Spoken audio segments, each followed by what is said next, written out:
ในเวลานั้นพระเยซูเจ้าเสด็จข้ามทะเลกาลิเลอันมีชื่อว่าทะเลติเบริยัสมีฝูงคนหลวงหลายติดตามพระองค์ไปย้อนว่าได้เห็นเครื่องหมายที่พระองค์ได้กระทำเพื่อปิ้นปัวคนเจ็บป่วย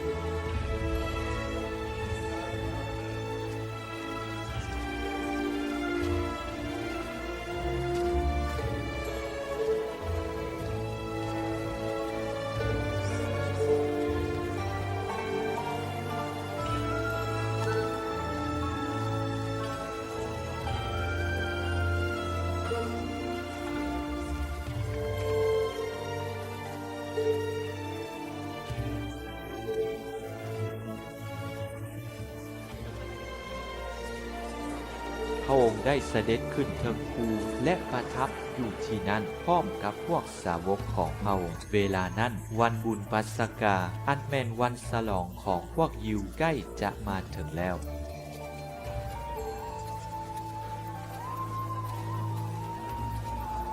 พระเยซูเจ้าทรงทอดพระเนตรเห็นประชาชนหลวงหลายมาหาพระองค์ดังนี้จึงกล่าวกับฟิลิปว่าพวกเราจะหาซื้อขนมปังอยู่ไสพอให้คนเหล่านี้ได้กินพระองค์กล่าวดังนี้ก็เพื่อลองใจฟิลิปเบิ่งพระองค์เองรู้จักแล้วว่าจะเฮ็ดแนวใดฟิลิปทูลว่าขนมปัง200 เหรียญเพื่อแบ่งให้คนละน้อยก็บ่พอ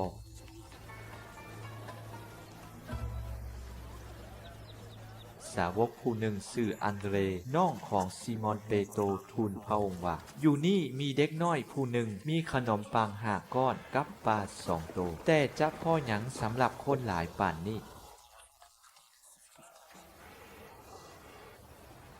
พระเยซูเจ้าเลยกล่าวว่าจงบอกให้พวกเขานั่งลงอยู่ที่นั่นมีญาติหลายพวกเขาก็พากันนั่งนับแต่ผู้ชายมีประมาณ 5,000 คน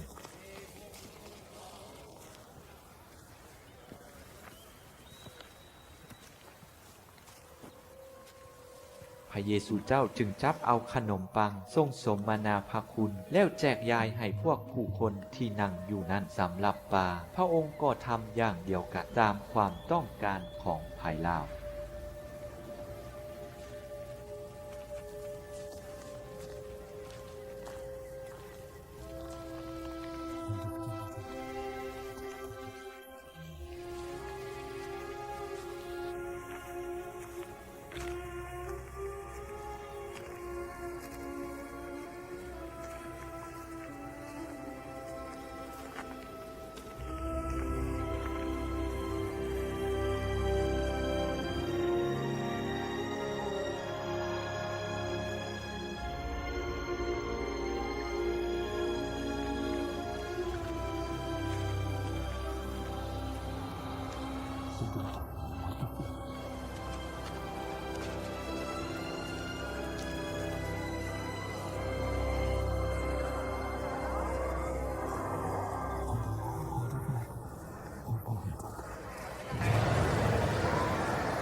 เมื่อทุกคนได้กินอิ่มแล้วพระองค์ก็กล่าวกับพวกสาวกว่าจงเก็บเศษที่เหลือนั่นไว้อย่าให้มันเสียไปละพวกสาวกก็พากันหีบโฮมเศษที่เหลือกินจากขนมปัง5 ก้อนนั่นไว้ได้12 กระบุงคนทั้งหลายเห็นเครื่องหมายที่พระเยซูเจ้าได้กระทำเลยว่าท่านผู้นี้แม่นปาพาสกที่ต้องมาในโลกนี้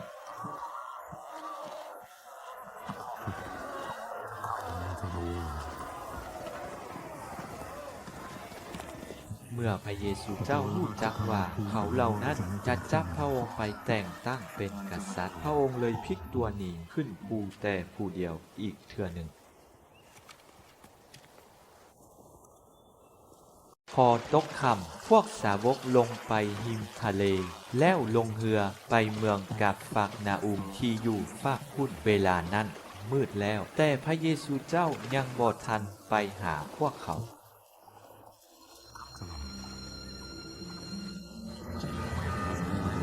ลมพัดแหงทะเลเกิดฟองใหญ่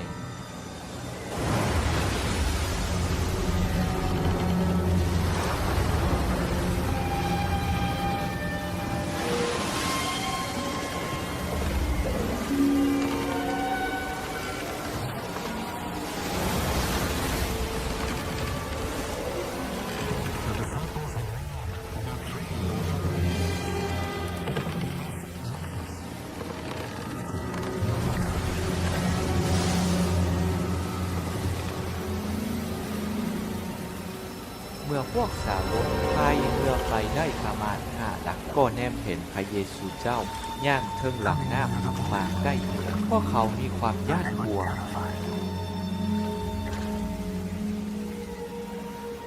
แต่พระองค์กล่าวว่าแม่นเฮาเองอย่าย่าน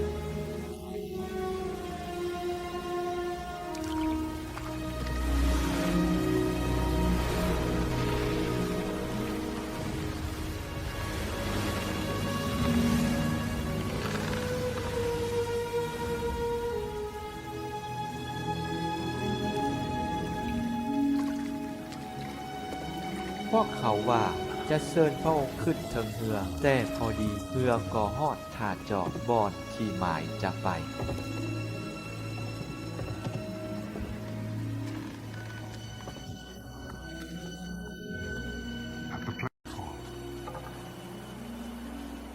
หลังจากที่พระเยซูเจ้าทรงทวีขนมปังเลี้ยงเกลือฝูงชน5,000 คนกินอิ่มพวกสาวกเห็นพระองค์ย่างเทิงหลังน้ำมื้อลุนมาฝูงชนที่ยังอยู่ฟากพุ่นสังเกตเห็นว่าอยู่ที่นั่นได้มีเรือจอดอยู่แต่ลำเดียวและพระเยซูเจ้าก็บ่ได้ลงเรือไปกับพวกสาวกพวกเขาไปแต่พวกเขาเองแต่มีเรือลำอื่นจากเมืองติเบริยัสมาจอดอยู่ใกล้บ่อนพวกเขาได้กินขนมปังเมื่อเห็นว่าทั้งพระเยซูและพวกสาวกก็บ่อยู่ที่นั้นพวกเขาจึงพากันลงเรือข้ามไปเมืองกาฟานาอุมเพื่อซอกหาพระองค์เพราะพระองค์อยู่ฟากพุ่นแล้วพวกเขาจึงทูลว่าพระอาจารย์มาฮอดบ่อนนี้แต่เวลาใดพระเยซูเจ้าตอบว่าเฮาบอกพวกเจ้าเป็นความจริงว่าพวกเจ้าซอกหาเฮาบ่แม่นย้อนได้เห็นเครื่องหมายแต่ย้อนได้กินขนมปังจนอิ่มเท่านั้นจงออกแหงบ่แม่นเพื่อซอกหาอาหาร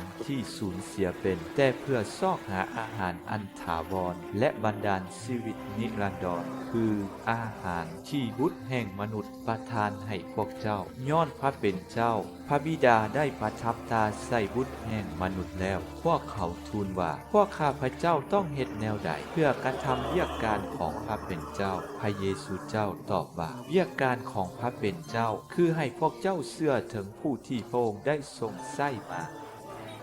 ภายหลังการทวีขนมปังฝูงชนทูลพระเยซูเจ้าว่าท่านจะกระทำเครื่องหมายหยังให้พวกข้าพเจ้าเห็นและเสื่อ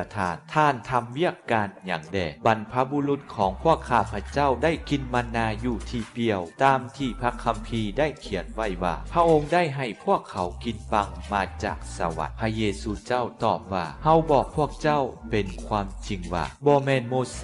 สได้ทานปังจากสวรรค์ให้พวกเจ้าแต่แม่นพระบิดาของเฮาเป็นผู้ประทานปังแท้จากสวรรค์ให้พวกเจ้าย้อนว่าปังของพระเป็นเจ้าแม่นปังที่ลงมาจากสวรรค์เพื่อบันดาลชีวิตให้โลกพวกเขาจึงทูลพระองค์ว่าพระองค์เจ้าเอ๋ยโปรดประทานปังนั่นให้พวกข้าน้อยเสมอเถิดพระเยซูเจ้ากล่าวว่าเฮานี่แล้วแม่นปังแห่งชีวิตไผมาหาเฮาจะบ่อึดอยากไผเชื่อในเฮาจะบ่ฮอดหิวอีกเลยภายหลังทวีขนมปังพระเยซูเจ้ากล่าวแก่ฝูงชนชาวยิวว่าเฮานี่แล้วแม่นปังทรงชีวิตไผมาหาเฮาจะบ่อึดอยากไผเชื่อถึงเฮาจะบ่ฮอดหิวอีกเลยแต่เฮาได้บอกพวกเจ้าแล้วว่าพวกเจ้าได้เห็นเฮาและบ่ยอมเชื่อทุกคนที่พระบิดามอบให้เฮาจะมาหาเฮาผู้ที่มาหาเฮาจะบ่ไล่เขาหนีออกนอกย้อนว่าเฮาเสด็จลงมาจากสวรรค์บ่แม่นเพื่อทำตามน้ำใจของเฮาแต่เพื่อทำตามน้ำพระทัยของผู้ที่ทรงใช้เฮามาน้ำพระทัยของผู้ที่ทรงใช้เฮามาคือเฮาบ่ต้องทำให้ไผจักคนที่พระบิดาทรงมอบให้นั้นเสียไปแต่ทำให้เขาได้กลับเป็นคืนมาในวันสุดท้ายนี่แม่น้ำพระทัยของพระบิดาคือให้ทุกคนที่เห็นพระบุตรและเชื่อถึงพระองค์มีชีวิตนิรันดรแล้วเฮาจะให้เขากลับเป็นคืนมาใน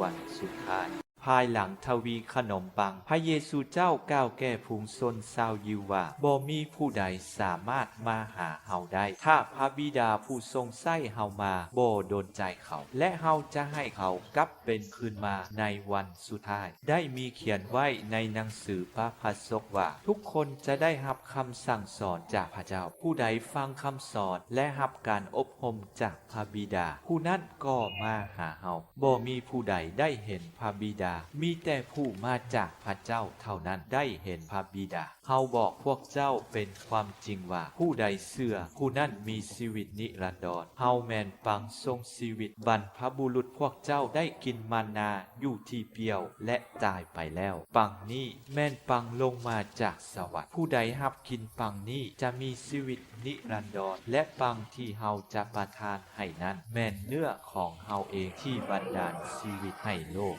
ในเวลานั้นพวกยิวจึงเถียงกันว่าคนนี้จะให้เนื้อของตนเป็นอาหารให้พวกเฮากินอย่างใดได้พระเยซูเจ้ากล่าวว่าเฮาบอกพวกเจ้าเป็นความจริงว่าถ้าพวกเจ้าบ่กินเนื้อบุตรแห่งมนุษย์และดื่มโลหิตของเขาพวกเจ้าก็จะบ่มีชีวิตอยู่ในตัวพวกเจ้าผู้ใดกินเนื้อของเฮาและดื่มโลหิตของเฮาผู้นั้นมีชีวิตนิรันดรและเฮาเองจะให้เขากลับเป็นคืนมาในวันสุดท้ายย้อนว่าเนื้อของเฮาแม่นอาหารแท้และโลหิตของเฮาแม่นเครื่องดื่มแท้ไผกินเนื้อของเฮาและดื่มโลหิตของเฮาผู้นั้นอยู่ในเฮาและเฮาก็สถิตอยู่ในผู้นั้นด้วยพระบิดาผู้ทรงใช้เฮามาเป็นผู้ทรงชีวิตและเฮาเองมีชีวิตย้อนพระบิดาแนวใดผู้ที่รับเฮาเป็นอาหารก็มีชีวิตย้อนเฮาแนวนั้นด้วยนี่แม่นปังที่มาจากสวรรค์บ่แม่นคือมันนาที่บรรพบุรุษพวกเจ้าได้รับกินแล้วก็ยังตายผู้ใดกินปังนี้จะมีชีวิตอยู่ตลอดนิรันดรพระองค์เทศสอนข้อความเหล่านี้อยู่ในโรงธรรมเมืองกะฟักนาอยู่ในโรงธรรมเมืองกาฟักนาอุมพระเยซูเจ้าทรงกล่าวว่าเฮาแม่นปังทรงชีวิตลงมาจากสวรรค์ผู้ใดรับกินปังนี้จะมีชีวิตนิรันดรและปังที่เฮาจะประทานให้นั้นแม่นเนื้อของเฮาเองที่บันดาลชีวิตให้โลกเมื่อได้ยินพระองค์กล่าวดังนี้หลายคนในพวกสาวกเว้าว่าคำเว้านี้ขินหูหลายไผจะฟังได้ภายพระเยซูเจ้าฮู้ว่าพวกสาวกจมเรื่องนี้พระองค์จึงกล่าวว่าเรื่องนี้เป็นที่สะดุดแก่พวกเจ้าบ่และเมื่อพวกเจ้าจะเห็นบุตรแห่งมนุษย์เสด็จขึ้นไปบ่อนพระองค์สถิตอยู่แต่ก่อนแล้วพวกเจ้าจะว่าแนวใดแม่นจิตทำให้มีชีวิตเนื้อหนังไส้การบ่ได้ข้อความที่เฮาเว้ากับพวกเจ้าแม่นเรื่องภายจิตและเป็นชีวิตแต่มีบางคนในพวกเจ้าบ่เชื่อย้อนพระเยซูเจ้าฮู้จักแต่ต้นแล้วว่าไผแม่นผู้บ่เชื่อและไผจะเป็นผู้มอบพระองค์จึงกล่าวตื่นว่าด้วยเหตุนี้เฮาจึงได้บอกกับพวกเจ้าว่าบ่มีไผมาหาเฮาได้ถ้าพระบิดาบ่ประทานให้แต่นั้นมามีสาวกหลายคนถอยหลังบ่ไปนำพระองค์อีกพระเยซูเจ้าจึงกล่าวกับพวกสาวกทั้ง12ว่าพวกเจ้าบ่อยากไปคือพวกเขาบ่ซิมอนเปโตรทูลตอบว่าพระองค์เจ้าพวกข้าน้อยจะไปหาไผพระองค์มีพระวจาที่บันดาลชีวิตนิรันดรพวกข้าน้อยทุกคนเชื่อและรู้ว่าพระองค์แม่นศักดิ์สิทธิ์ของพระเจ้า